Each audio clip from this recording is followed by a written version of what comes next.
we'll get going. So the floor is all yours, Jonathan.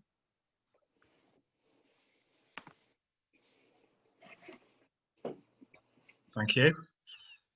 So I think the title of this is terrible. So I think whoever came up with the title should go on mute for the rest of the afternoon, this session, and Emma should run it.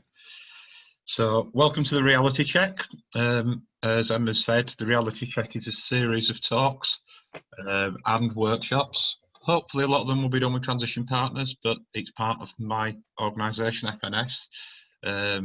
So it's quite dynamic. So the reality check is a mixture of workshops as well as talks, and it's very much around people like yourselves. It's bring your own topic. If you've got a topic, you want me to come and talk about it, you want to workshop it, if you've got problems in your teams, then get in touch. A lot of what I do is for free. If you're doing it on a corporate level, then obviously I will charge for that, but we can negotiate that separately. And we're not here today to talk about fees. So let me start by thanking transition partners. Sandra and Ellie have tried for the last few years, literally, to get me to talk for them, and I've always refused for various reasons. Partly because I've been out of the country, partly because I've been too busy, and partly just to wind them up. So Emma's been the one who's drawn the short straw and actually managed to get me to attend an event. My camera's off on purpose, but it will be put on a bit later on. I'd like to thank Emma, because actually this is only the second time she's done something like this, and she's found out that she's going to have to speak in the middle of it. So she's looking a bit nervous at the moment, and probably a bit annoyed at me at the same time. Thanks, Jonathan. You're very welcome.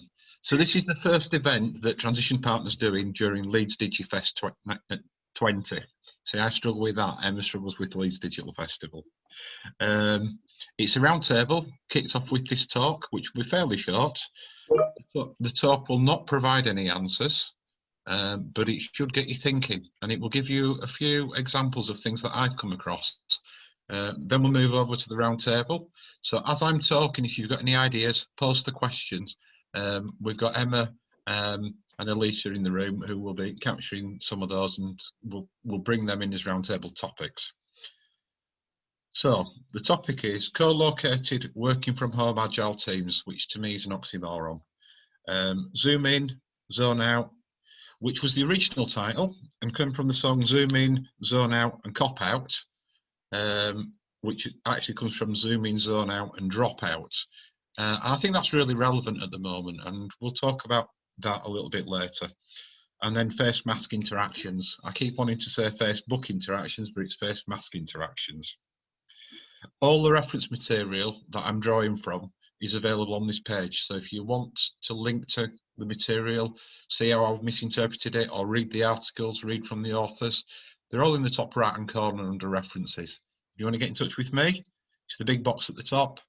Transition Partners, it's the middle box, and if you want to find out more about Leeds Digital Festival, it's the bottom box.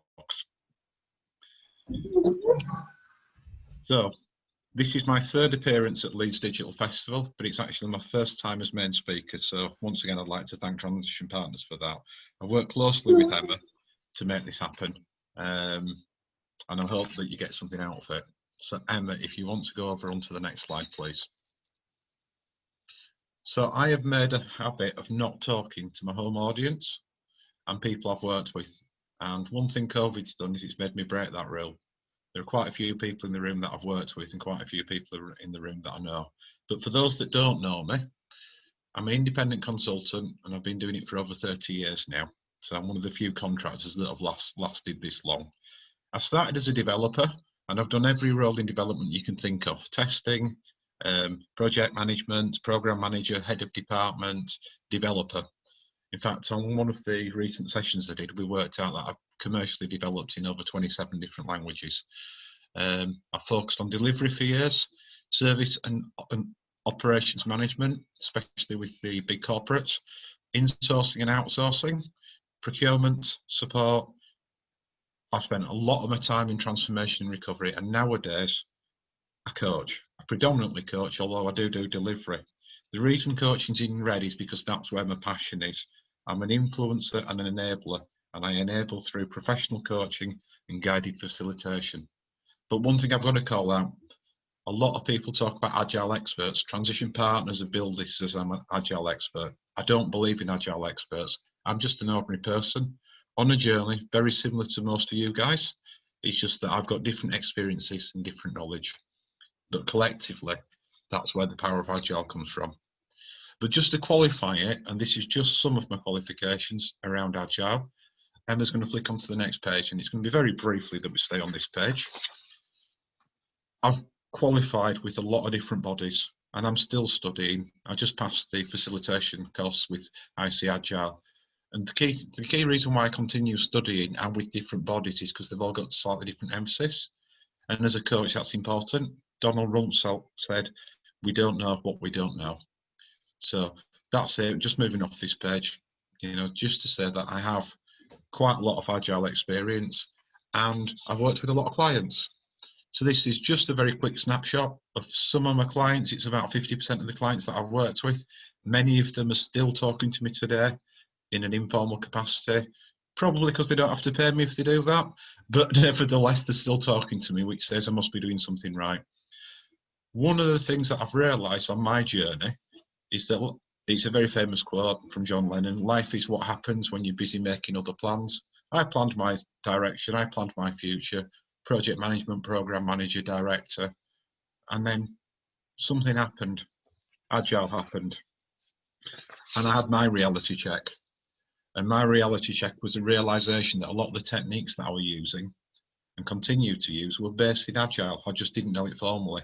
So if we flick to the next slide, I know Raina's on the call, so she'll probably laugh at this, but my first experience of Poland working there, and it's very poignant in today's society. This time last year, if you'd have said to somebody, "How are you doing?" you'd have probably carried on walking. It's just like saying hello in England. "How are you doing?" was just a throwaway comment. I went to Poland and I was getting strange looks when I was walking into the office and saying, "How are you doing?" It later transpires that "how are you doing" is the start of a conversation. How are you doing? If you say it in today's climate, you're asking somebody, how are they coping? How are they coping with COVID? How are they coping with the strange circumstances? How are they doing? There was a shock moment for me as well, because I also found out to my horror that if you say it to a younger person, and I did say it to the 19-year-old receptionist, "How are you doing?" it's the start of a chat-up line. That was my reality check. So Emma's jumped a page, but that's okay. That was my reality check. So moving on from my reality check onto where Emma's jumped us to, the sixth Agile principle, that's fine, is the most effective and efficient method of conveying information to and with the development team is face-to-face conversation. We've spent quite a while now co-locating teams. If you go back to the 70s, business and IT worked in cubicles. You were isolated in a box. If you weren't isolated in a box, you were in a practice pool and you were doing the same job, a typing pool predominantly. In the 80s, we moved to open plan offices, but we siloed teams and we specialised them and outsourced them. Then we started to move into Agile, where we started bringing people back together, co-locating them, sitting them on the same desk, getting them to interact with each other. Now COVID's put a stop to that, so Agile teams are having to evolve again. I'm going to go to the next slide. This is the reality check. People are using the term "the new norm." I heard the Prime Minister using it last night. People are using the term "the new norm" in order to rationalise and accept the status quo. But if you actually listen to the Prime Minister last night, or actually any of the recent announcements that have come out, deep down inside our hearts, minds and psyche, we all know that our current situation is far from normal. For me, it does beg the question, what else awaits us, this turbulent sea of uncertainty? The recent announcement, it's been go to work if you can, and now it's don't go to work if you can. There is a Chinese curse, and it's may you live in interesting times. And I do feel genuinely we are in interesting times, but I don't necessarily think it's a curse, it's an opportunity. Emma, next slide. So, going back to the Agile Manifesto, the 5th Agile principle states, build projects around motivated individuals, give them the environment and support they need, and trust them to get the job done. The question that raises is with co-located teams working from home, how are we going to do that? Let me tell you 2 of my clients' discussions and things that they've implemented. One of them's put perspex cubicles around desks, a bit like you see in the supermarkets, but round desks. So that's like having a version of the 70s cubicle, but you can actually see the person next to you. Another one, and I find it quite interesting for a number of reasons, is tokenized desks. This is where you've got desks that are hot desks. And what this company's done is they've said, as you come into the office, collect a token. Your hot desk, so you sit at any desk you want, but you put the token on the desk. And that token stays on the desk and you stay with that token. In other words, stay put. Sit down and stay put. Now, if you want to go to the toilet, that's fine, but you then have to notify management or their representative that you've been to the toilet. The logic behind that is so it can be sanitised, but it does feel like being back at school. Please, sir, can I go to the toilet? You know, we are living in interesting times. You know, and we've also got teams that are working from home. You know, so we've got a mixture. So if we go to the next slide, the zoom in, zone out. For years, most of us who are in IT have been using the equivalents of Zoom. Maybe Zoom, maybe Blue Jeans, maybe Microsoft Teams. There's loads of them out there, but we've been using them. I've been using them for about 15 years. Prior to that, I used to go to Wakefield Town Hall and use their video conferencing facilities, but we've been using video conferencing for a long time now. One of the interesting sides of that was people have been saying, can I work from home on a Friday? And the management have resisted it because they didn't trust people to work from home. Now we've got a phenomenon where they're talking about closing offices permanently so staff can work from home, or reducing the amount of desks because people can work from home. You know, it's gone from one swing of the pendulum to the other, but it's all about trust. The fear of trust is a common phobia. It's even got a name. I'm not going to speak the name. Emma should speak the name. Emma, what's the name at the bottom, please? No, back a slide.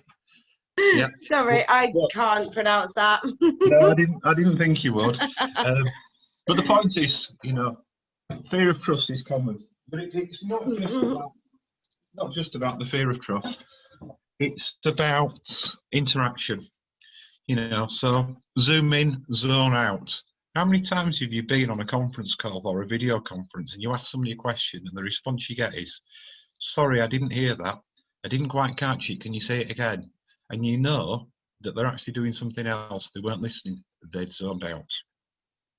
I was on a Leeds Digital Festival event last night where the organisers were talking about with their engineers, they've now restructured the working day to give people a break from the meetings.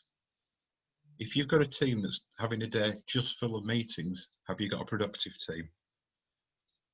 The team going to be zoning out by default. And that's the reality of it, you know.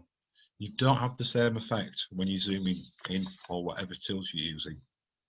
Emma, on to the next slide, please. This is me, all right? My camera's still off, but this is me. So, communication breaks into 3 parts: physical, non-verbal, and visual. Physical breaks into verbal and written, but non-verbal, which is the one that we're talking about here at the moment, is about expression, appearance, and karma. Interesting one, that, karma. Body language, including facial expression, accounts for 55% of all communications. Bright Hub PM actually says from their reviews that 65% of it is body language and 55% of it is facial. Now, if 2/3 of our faces are covered in the office, because that's what the company says we have to do, or the government says what we have to do, you've lost 50% of your comms. If you're doing it over the equivalent of Zoom, then you're losing that karma. And if you look down the list of people who are on the call at the moment, a lot of people have got the cameras off, including me. People have the cameras off. People have the cameras off because they're not comfortable. They're not comfortable with their own picture. I'm not comfortable with mine. What you end up with is a loss of team dynamics. And that loss of team dynamics is counterintuitive for Agile. With Agile, we're trying to encourage people to be dynamic, to try and get that high productivity. The thing that's happened with the lockdown is it's affected people in different ways. If you go over to the next page, please. This is an obvious one. You know, I haven't had a haircut for quite a while. I normally have a number 2 or a number 1 haircut, but this is one of the effects of lockdown on me. But the other one that we're seeing, and it's emerging at the moment, is what we're coming off what they call the crack high curve. If people aren't familiar with that, the idea is the J curve is a drop in productivity with an increase that follows. A crack high curve is you start high and then you drop low. People are starting to drop low and starting to feel low. And surveys are saying that people are starting to feel isolated, not from family, but from work colleagues. So that team camaraderie is starting to drop. And there's also complacency setting in. People are zoomed in, zoned out, and now some of them are starting to cop out, which is a very worrying trend for all of us in the industry. The other thing is, if you haven't got your camera on, you don't actually know what people are doing or what they're up to. When you go to the next, please, Emma. When you go to the next slide, this was a corporate event. I could be sat like that now. I'm actually not, and I'm actually going to put my camera on now. This is where I'm sat. And I mean, if you notice, the billboard's falling off the wall. So, no, the reality is you don't know what people are doing. You might say it doesn't matter, but it affects the team dynamic. If I'm in a good mood, people around me can get the vibe. If I'm sat there yawning, people around me will yawn. You know, so trying to encourage people to use the cameras is another important thing, but it's still not the same. Emma, your profile says you're a pink squirrel hunter, so please explain. Well, pink squirrels are quite hard to find, a bit like unicorns. So I like trying to go out and find the top talent that other people can't find. So hence the reason pink squirrel hunter. However, I have worked out it is also a cocktail, so I'm yet to try it. I'm looking forward to it. So Right. there you go. That's the reasoning behind pink squirrel hunter.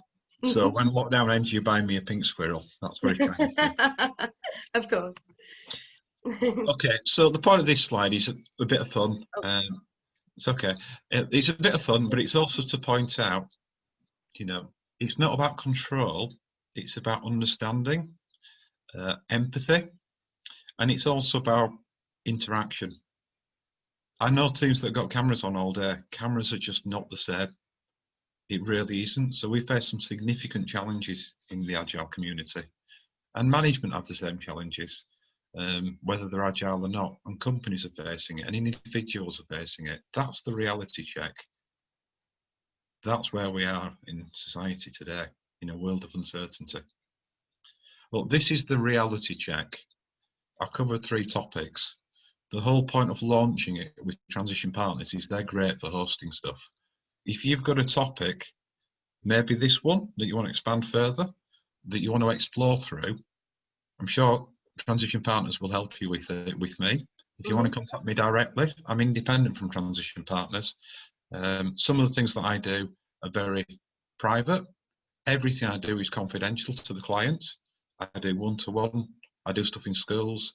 I work with, as Rainer on the line will tell you, literally hundreds of people at times. Get in touch with me. And if you want to do something with transition partners yourself, get in touch with transition partners, the great hosting partners. So on the next slide, I'll leave this up for a minute or so. This is how you get hold of me.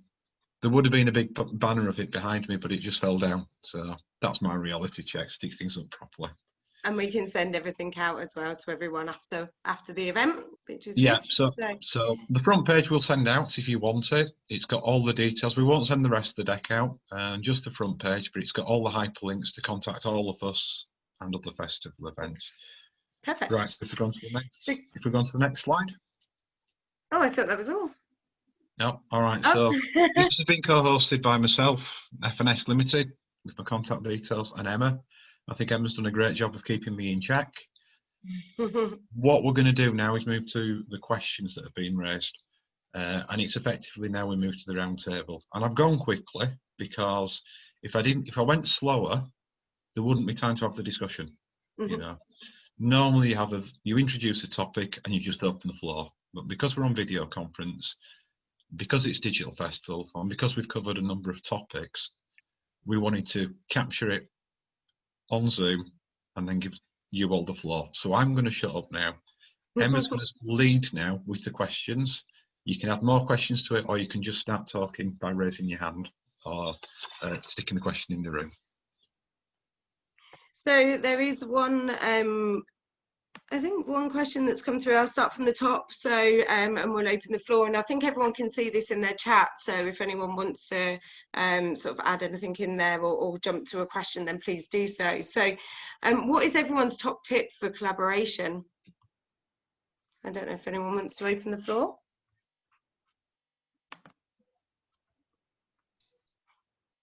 I think, sorry, Kirk Stevens, I think one thing that we, and probably a lot of you use it, but one thing that really helped us was Miro, working on a big kind of a new build project. We'd never used it before. I'd been on something similar to this, and they were using it. I was quite impressed with it. Also, yeah, we did a trial on it, and yeah, it's fully embedded into our process now, because we did miss those kind of rooms, you know, post-it notes, whiteboards, all that kind of thing, you know, that interaction. But yeah, getting everyone in one place where they could, you know, have the freedom to write what they want, thoughts that came into there, that really helped us. I don't know if anyone's had any similar experiences. Yeah, we've been using Miro and Mural as well. And a couple of UX ones we've been using, like Figma, for sharing of like UX artifacts and thing at the same time. But I think as well as tools, one of the things we've made sure is kind of a go back to basics. It's use basic meeting etiquette. If you let people know what a session is going to be for, they can come prepared and they have that information or the answers you're going to need, or at least know what it's going to be about and be ready to talk about that. Rather than just putting a basic heading in a meeting invite and pinging it out to all and sundry, they can work out if they're the right person to be there, if not get the right person there, but also come with the information that they need. And we found that's made a massive difference, because when you're all sat around, it's easy to go, oh no, it's about this, or you have a little chat beforehand. When you're all separate, that's not so easy, and a lot of those organic conversations are missing. Yeah, that's a really good point, Tommy. Sorry, I was just going to add on that. One of the sessions that certainly in refinement, we have kind of an introduction. We do send it out, but we find that some people don't have the time or have that kind of strict process to put in place to actually read the information prior to it. So we have a bit of a summary before meetings, and then we give anyone the opportunity to drop out if they feel that it's not going to be there, you know, or they're going to be any value within that meeting as well. And, you know, also kind of encourage the confidence levels for people to drop out at any point within it, you know, just with a polite, you know, sorry, team, I'm not getting any value out of this kind of thing, which has also helped. So, yeah. I think one of the key things to do when you've got any meetings like this and you want to enable collaboration is to have good working agreements as a team. That way everybody understands what they're coming into a meeting for or why they're coming into, all the things that you've said already. But again, it's having working agreements outside of the meeting so that making sure people are taking breaks from the computer. So if you've got sort of your sprint review and retro and planning, they could be all day events if you're in the office, but you don't want to be sat looking at a computer screen for 6, 7, 8 hours, whatever it may be. So having agreements that actually, yeah, we're going to have breaks every 45 minutes, 50 minutes, and people have to get away from the screens. And they can almost like leave the cameras on, but make sure they go away and do something else, go and make a coffee, get a snack, whatever it may be. Because again, that's going to keep people energized rather than sat there. And that's when they start to zone out, if people aren't energized by what they're doing. So, and again, it's for sort of the scrum masters and coaches in the room. It's being able to talk to your organizational manager saying, look, this is what teams need to do. To be productive, you need to give them a break, because that's what they do in the office. If they're sort of starting to lag, they'll go and make a coffee. But actually, if we've got all these online meetings all the time, actually they should be no more than sort of that 45, 50 minutes just to keep people's attention. In the vein of trying to keep the meetings quite short, I've tried to get the team to do more engagement outside of organised meetings. So if it's sharing things on Slack, so I'm in mobile games at the moment, so it's very visual, a lot of the work that's being done.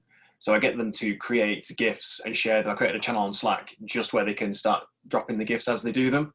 And it's then less that's covered in the review meetings. It's something that can be tackled during the week, a little bit at a time. And it has the additional bonus of the whole reducing your feedback cycle, because then stakeholders can respond to those bits of information that come out a lot quicker rather than waiting every 2 weeks. The actual work for us, the actual working from home has actually been quite revolutionary, because in the tech sector, you can measure it, there's an unnatural bias towards introverts over extroverts. And what that means is that you get people pushed into talking informally. So in a physical space, you'll have those people who are naturally up and hugging and talking and chatting and people, and you'll have those people who naturally want to sit at their desk. So by enabling at a start of a meeting, or as I mentioned a minute ago, between meetings, enabling people to connect virtually gives them a safe space, their own home, or their own coffee shop, wherever it happens to be, and then also the space to work together, and that's really helping collaboration. So when you have the start of a meeting, traditionally you feel bad if things like initial chats or initial jokes or talking about what was on Netflix overran. In the current circumstances, allowing that to run really helps drive productivity, because people are building those connections, and most importantly, they're building trust. When you've got that trust, the productivity just flies. So enable people to socialize virtually, and it really helps the team. One of the things we've been using a lot of the Miro boards, you can have a lot of fun with them because they're infinite in size. So you suddenly say, oh, you just go over this, follow me to this place, and you find somebody's been doing something. It could be serious. There could be problem resolution, or it could be just a bit of fun. But we found that's quite useful as a tool.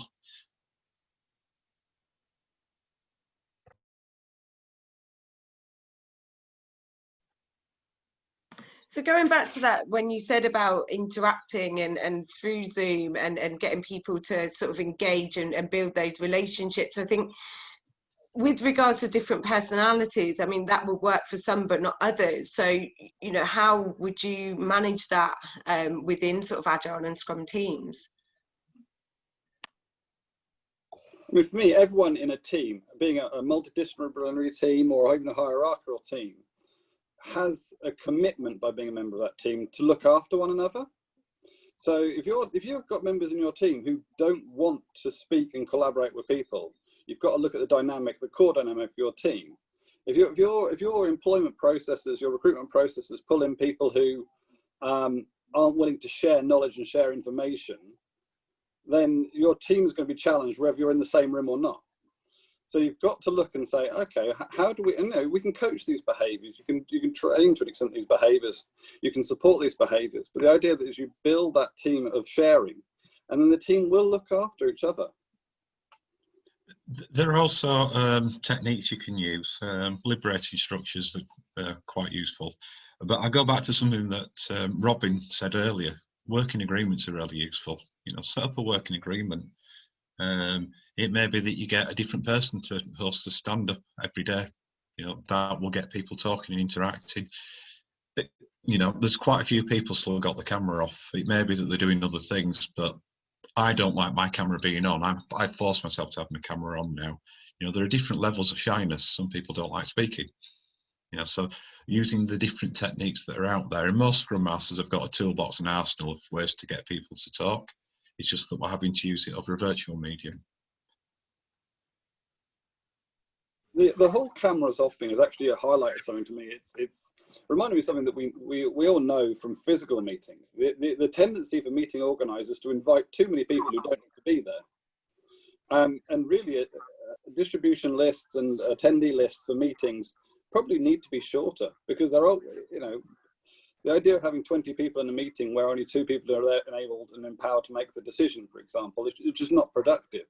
And often you find those people who turn their camera off are those people who've just been invited and just want to listen in, and they'll listen to keywords, and that's fine. But that's what their role should be. That's all their role needs to be. So there's a balance there. It's up to the meeting organizer to make sure that meeting is productive as possible. I think equal to that as well, if you're invited to a meeting, you're empowered to actually get back to that person and say, do you know what, this isn't for me. Thanks for the invite, but I see person X or person Y is already on there.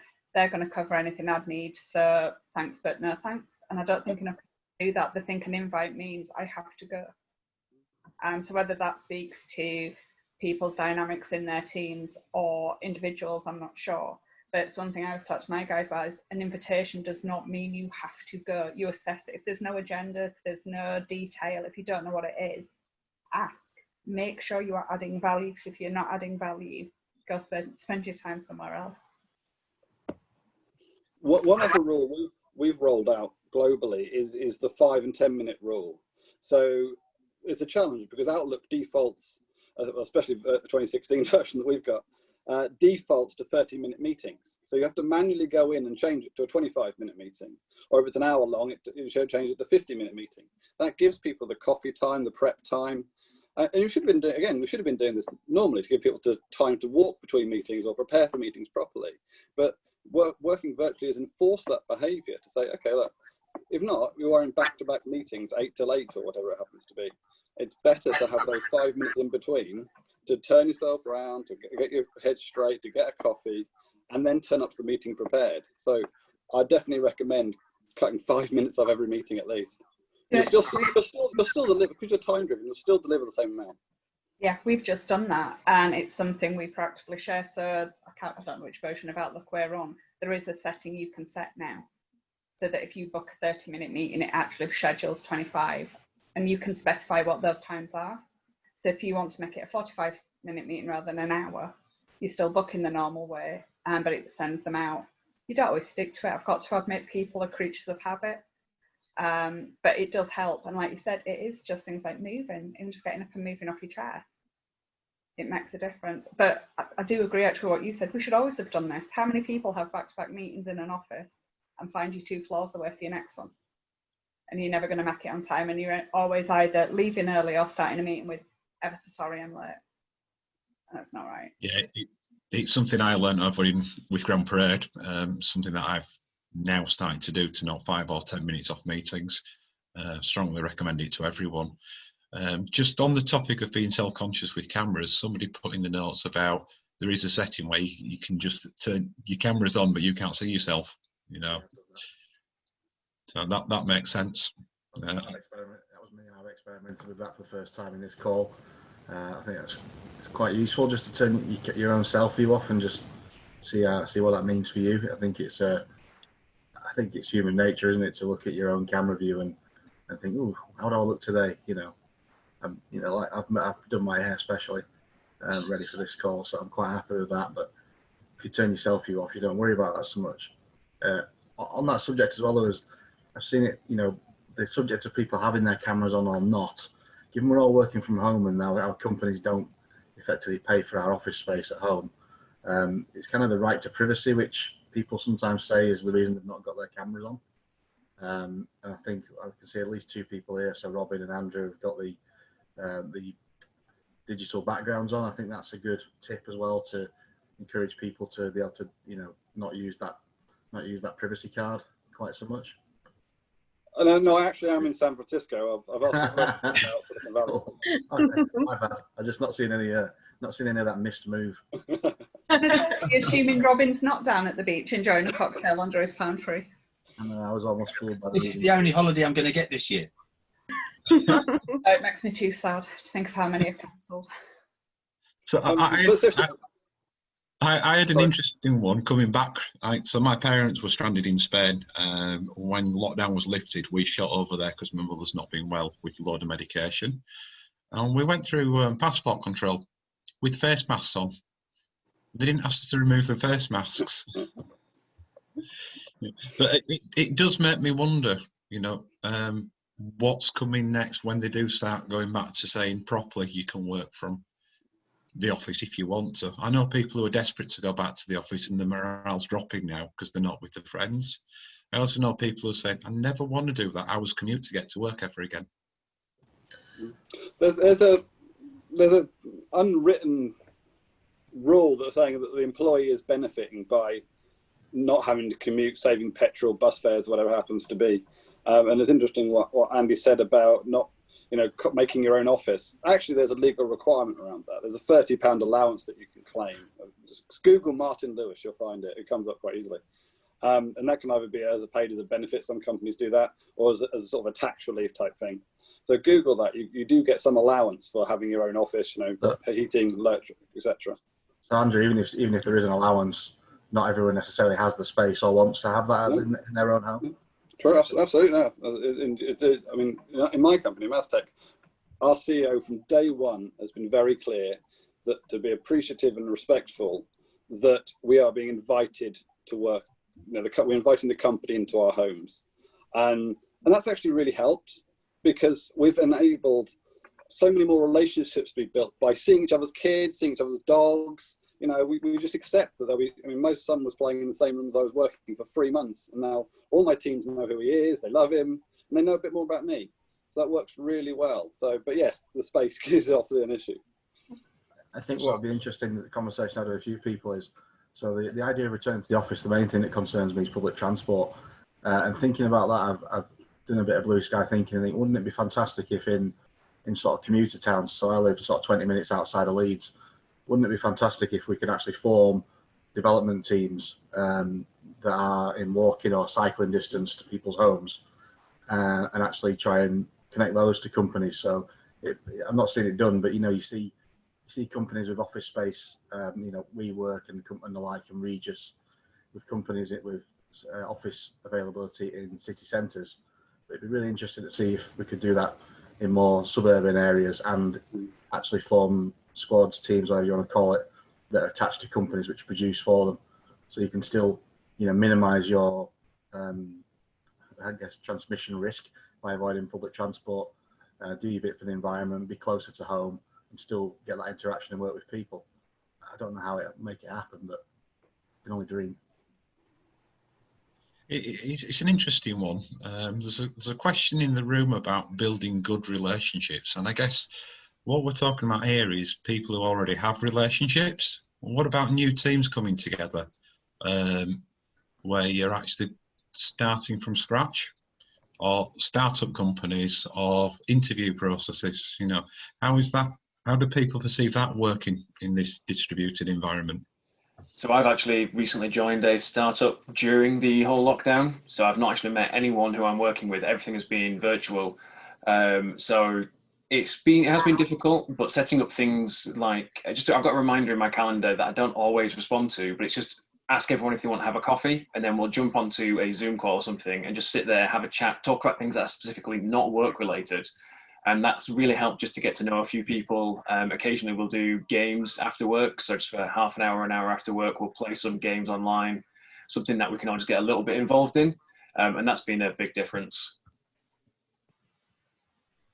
I think that's great as well, because I've placed some Scrum Masters through COVID, and she said the best thing when she started is how welcoming everyone was, and even though it is just Zoom interactions, it was great to build relationships, but the ones that she did find difficult to build relationships with, and going back to the videos being on, it is the ones that she can't see, or they've got like they've made the virtual person and things like that online, which she said she's found quite difficult to then build that relationship with them as a Scrum Master in order for them to sort of, you know, move forward with daily stand-ups and daily meetings, etc. So she's found it hard to gauge that person. I don't know how everyone else has felt in that sort of Agile Scrum way, really, through project. Just speaking from my experience, we've used Zoom and Teams. We've also used Facebook, the rooms, as a way of informal conversation with the team members. So we've actually built those links up informally outside the main meetings. And that seems to work really, really well. That's a good idea. Yeah, we've definitely seen a rise in random Slack channels So whether it's pets corners or book clubs or walking clubs, they have walking Wednesdays. Even today, the crazy people have gone out. I'm not that committed. It's a little bit soggy out there for me today. And obviously I was here with you guys. But yeah, we've seen a lot of those, and some of the sort of organic chat that you do miss from the office, it's not the same. But equally, I now talk to different people that I wouldn't have talked to when we were in the office because we didn't do that. So there were some, but not as many as there is now. I dread to think how many channels that are not work related, but it's good to see, and they're encouraged. And it's not you must do it at lunchtime. It's just random gifs and pictures of dogs turn up all day. And if nothing else, it gives you a bit something to smile about. It's something a bit different. Yeah, I love seeing bits and pieces of other people and what they're up to, and whether it's baking or puppies or anything like that. It's all good.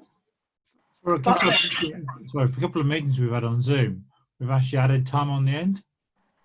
So you have a meeting in 45 minutes, then you add on, say, 30 minutes just to chat, because we found that worked quite well. Not every meeting, but occasionally have like a social element to it. And that's built. People are used to it. We found that in our retrospective, that it's gone on longer, but mainly because we've had that social, because you're missing people. So every 2 weeks, as well as it being sort of like a retrospective, it's like we have that, there's that social aspect as well, which I think has helped. Yeah, I've just finished a 4-day training course, and they were using Microsoft Teams with MyRobot and Slack, and there was time built into every single part of the sessions for the social part with it, and it worked really, really well. You know, it didn't feel like 4 days, and by the end of it, it actually felt like you'd been in the room with the people. So if you've got the right skill set and approach to it, I think it can be done.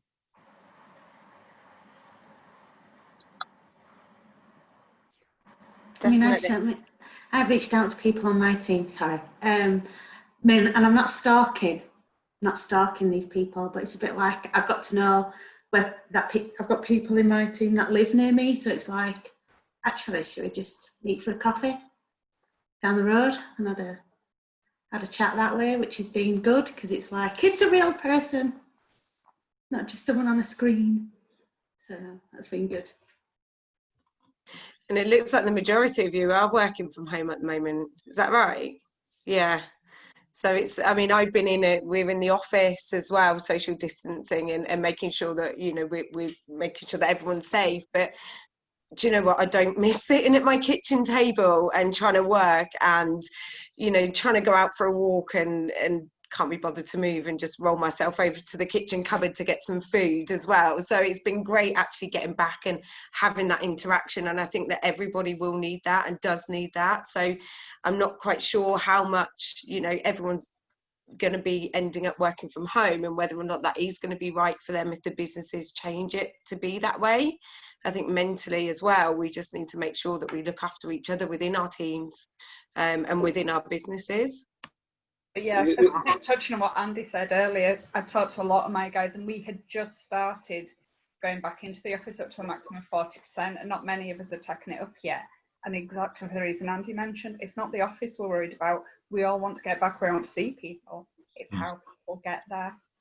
And I think that's the next thing really, that if we're going to start doing this again, because obviously there's the please stay at home now if you can message, but it's the how people get to and from offices or alternate spaces, because that is the worry for my guys, not the actual office. And I don't know how we fix that. I must admit, I agree with that. I was just going to say, yeah, they've done the same at our place where, you know, we can go in, and I was promised someone every Wednesday I'll be going in, and when I wake up in the morning, the dread of getting on that number 4 into the bus into Leeds is enough to put me off and come and turn my laptop on it, which is bad and probably a bit weak of me, but yeah, it's certainly the journey and the length of time it takes in the miserable rain, getting colder and things like that. So I'm more than happy to be sat in my kitchen with a in close to the like you say, biscuit cupboard. Yeah, and the fridge and the kettle, everything's at arm reach, isn't it? So, Yeah, absolutely. but yeah, I mean, I don't take public transport, so I fully understand the fear of that, like going on the trains and the buses. That's not something that I would want to do. So can fully understand Kirk of not wanting to do that, and a lot of people don't. I just think that through, you know, using social media, not social media, using Zoom and videos and conferencing and really making sure that everyone's okay, and making sure that, you know, when we are doing these things, what everyone's doing is taking that little bit of extra time to make sure that, you know, people are, you know, working really well together and also really focused on what they're doing and feel appreciated. Even though you're working at home, you're getting that from everybody that you're working with, if that makes sense. Yeah, there's nothing wrong with picking the phone up occasionally to speak to people, going off Zoom or Teams and just having a chat with them. And that actually breaks the ice sometimes. I think it gives you a different freedom as well. You're not tied to your computer. So we do have people who'll say, yeah, I can do that call, but it will be a call because I'm off taking my dog out for a walk, or I need some air, or they'll be, you know, doing something else. But I think that it's a good call because it does make a difference. I don't tend to do it as much. Maybe I should move away from my desk more. It'd definitely be good for me. I think there's definitely an element of remote working that won't ever go away. I mean, for us, so we all know Leeds has a massive technical skills gap, and that's driven up the price of labour, of salaries. But what that's meant for us is that we're no longer restricted to Leeds for recruitment. So we know that Bournemouth and Glasgow have really expertise coming out of their university around UX and design, software design. So we're able to recruit remotely and bring those people as part of our team without asking them, do you know what?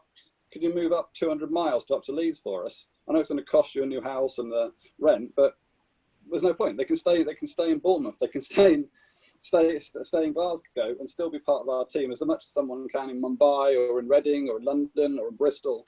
So I don't think it will go completely. Do you think that's going to be the case though when everyone else is in the office except one or two people who are in Glasgow or Bournemouth? No, I don't think it will, because I think, you know, well, maybe we're a bit fortunate that we've got virtual VC stuff in our offices, but no, I think, you know, even if you take away the Perspex screens in the office, I think people will still default to digital, because digital is part of everyone's DNA, be that, you know, the Facebooks and the Twitters of this world. But the idea that people are used to FaceTiming people are used to collaborating on a screen now. So we mentioned Miro boards. We love Miro boards. We're using them a lot. So we'll keep using those tools. And that'll be digital collaboration. Yes, it may be 2 or 3 people in the office and 2 or 3 are not in the office. But no, we've already said we're not all going back to the office. And so people will be able to choose when they go in. So they may do 2 days a week in the office, but for those other 3 days, they'll still be using those virtual tools. So again, for us, it's never going to be a full everyone back to the office. That's a really good tool. We've been using a TV screen and using Zoom in meeting rooms. So a mix of people sat in the meeting room and some people on Zoom, it suits them. So yeah, it's a really good tool. I was just going to say, when you've got people in mixed locations, you know, some people, say you've got a team of 7 people and 3 of them are in the office and 4 of them are remote located, that team needs to effectively adopt everyone in that team, all 7 people need to adopt the working practices of the remote workers. Because otherwise you run the risk of, you know, local conversations happen in the office space that the remote people don't hear. People need to be very self-conscious of, okay, we need to make sure the whole, if necessary, the whole team is included. So we don't have, you know, like a small silo of the team losing out on some of the information that's shared, being in that situation. So that's a key learning I've seen already. I think the reality of this situation is we've had this challenge for quite a long time. I know Robin and I worked together with 3 locations, 2 different countries. Raina and I have worked together at 3 locations, 2 different countries. The fact that we're working from home now has made us more aware of the impact, you know. So these challenges, I think, have been around for a while. It's taken on a different format. The one that really concerns me, though, is these strategies that companies are taking to survive, whereby they say, we're going to shut the office, or we're going to reduce or remove the office space. You know, I like physical meetings. I miss going into work. I'm the anti-pattern here, but then I don't work locally. You know, I commute, I go away on a Monday, I come back on a Friday, and I miss having that second life, the work life and then the home life that are separate.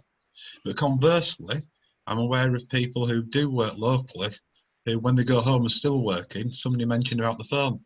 I've got Slack on my phone, I've got Zoom on my phone, and people still in touch with me on them. But what I've seen is a demarcation occurring whereby when work finishes, it finishes. You know, so it's almost reset some of those boundaries. That's what I've been seeing. I guess that's an interesting point there that you just mentioned about the having two separate, an actual divide when you're going into the office. I'm wondering from everyone else if you found that maybe you're able to turn off from work, like you close your laptop, you make sure you don't get a notification on your phone, but do you find that it's almost like you're living in your workspace now, or is it vice versa? Well, I'm fortunate. I have an office space within my house. I have a whole room, and when I'm done for the day, I close the door and I do not come back in.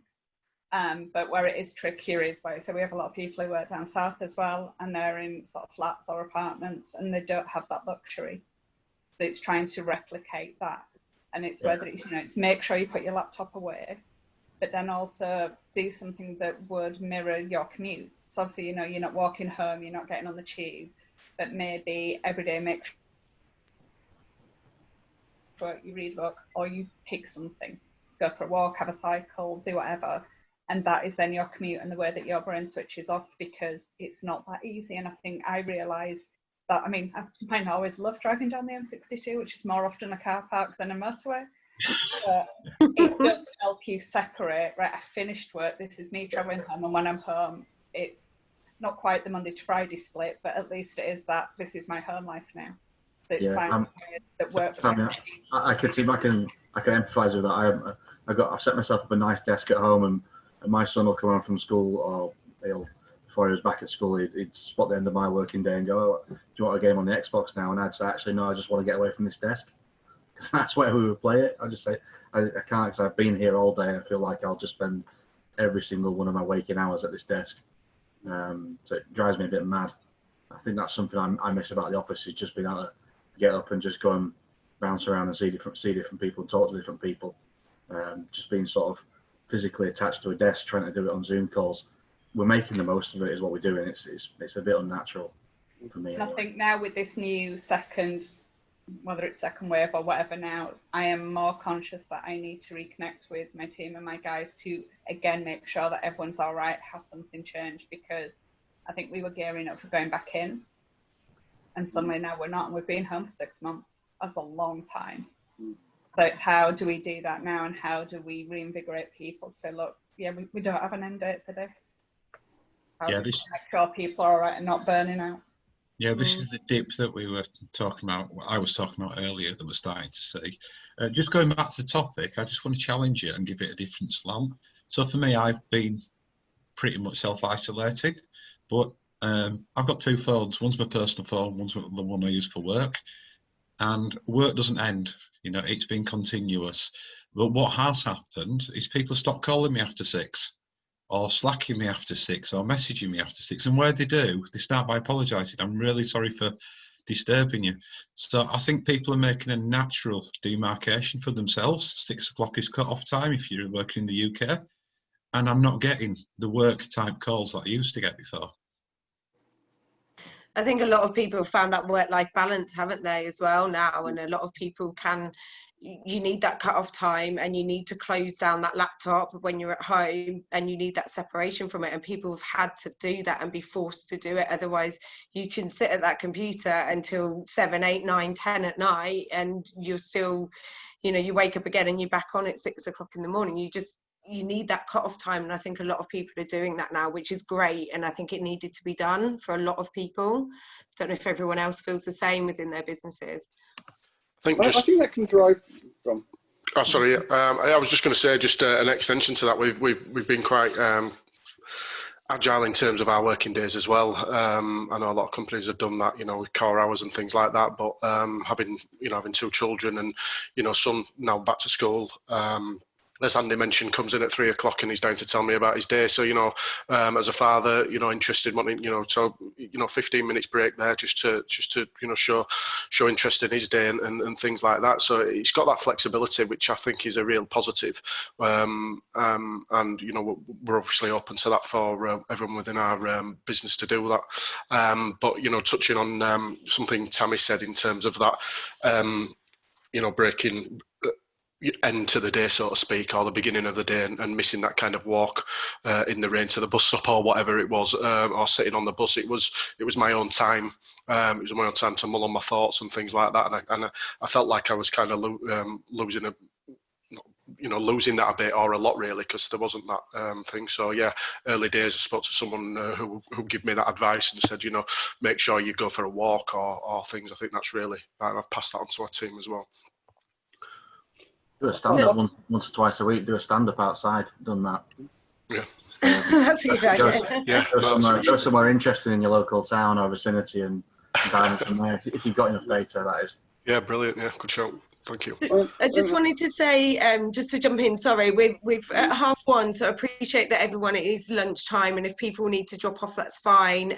We can carry on the discussion for a little bit longer if people were happy to stay on, or we could regroup and set up another chat between all of us. I'd love to stay on, but I do have to go. I know, I thought you might. Really good to talk to It's you. nice having the break from work, actually, guys.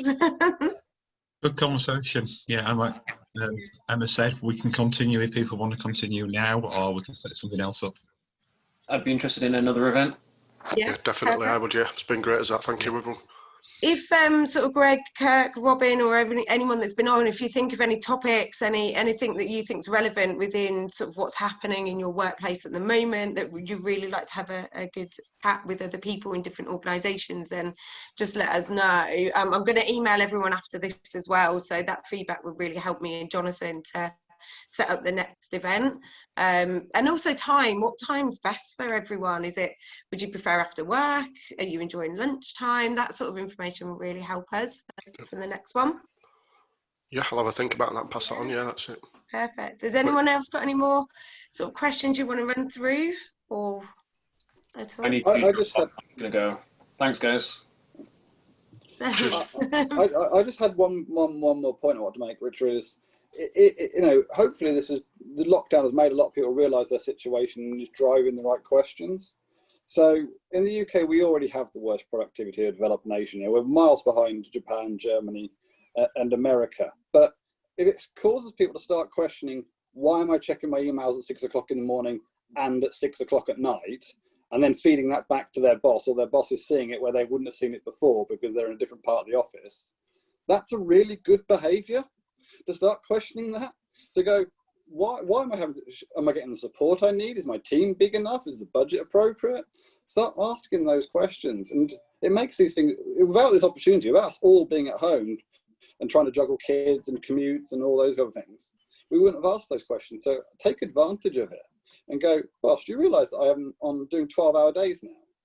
And this is what I'm going to do about it, by the way. Yeah, definitely. And I think with this as well, it's changed the way I work as a manager, because, you know, I'm very much a pen and paper person, but so Trello has become my friend since I'm here. And when we've been working away, it's helped me engage with, I know what my team are doing on a daily basis. They move things around on the Trello board, and it's really helped me. And I've kept that on, even though, you know, some days we're all working together in the office. And I just think it helps them, and me giving them the trust to go and do what they need to do. So I don't know if there's any other tooling that can help me and my team. I'm glad to hear and open to trying other new things that would help me. I don't know how you guys have found things, and if you found anything new that you've used as well. We mentioned it earlier, but I swear by Miro boards now.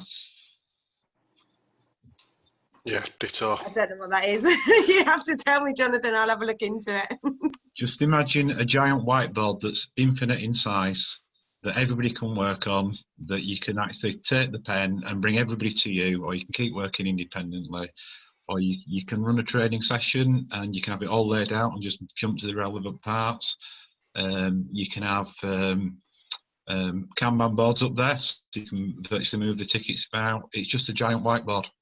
Okay, giant virtual whiteboard. Yeah. Okay, perfect. I'll have a look into it after this. It's got some tooling that sits with it, so you can do other things with it, as I said, like the Kanban and so on. But yeah, I love it. Yeah, I did a few Scrum training things on there. We did a Teams principle discussion, so it gave the team the ability to be able to kind of go off screen, so to speak, and write things personally, and then bring them in when we came to collaborate. So it's it's got that involved, and yeah, a few kind of working values. So I took advantage of the Kanban board kind of thing, and setting some mass questions and working on certain tickets on the board and progressing things. So yeah, it's really interactive, and it was the really valuable sessions, to be quite honest with you, probably better than it would have happened within our previous setup, which was a developer working in Greece and the rest in the office kind of thing. So yeah, everyone all sharing the same environment was really helpful in that. Yeah. And the base version's free. Yep. Our company actually even bought it on the back of a couple of things. So yeah, that's my plus for lockdown. I always like a freebie, so I'll definitely like to give it a go. Perfect. So has anyone got anything else you want to go through, or are you happy to? So let's do the next event. I'm looking forward to it. It's been great discussing things with everyone and getting an insight on what other people think as well of what's happening. It's been very interesting. Emma, thanks a lot. Thanks, Jonathan. That's okay. I think it's nice to know what other people are going through, and it's not just us as well. It's everyone. Yeah. So it's good to know that we're not in it alone. Absolutely, that always helps. Yeah, 100%. It's been really helpful. Thank you for your time and effort putting into that. It's been really productive. Thank you. And I'll buy a new webcam for the next session. Please do. Or go on I'm using my old laptop because I can't use my works one anymore. So. That's not good. Just to let you know as well, we've got a couple more events, so just keep an eye on our TP webpage, LinkedIn page as well, so they'll be on there. This is recorded, so this will also go up, and then just keep an eye on what other events we've got. Taking Time in Tech is a really good one, and it's all about mental health and just taking that step back, and then the other one is about diversity in the workplace as well. So Emma, when's the Taking Time in Tech? I knew you were going to ask me that. I think it's in a couple of weeks, but I'll let everyone know. I'm sure Jonathan will know because he's done a lot more research than me, haven't you? Perfect. But thank you very much, guys. It's been really nice, and we'll let you know when the next event's on. Enjoy the Leeds Digital Festival. Thank you. Thank you. Take care. Cheers. Bye. Thank you.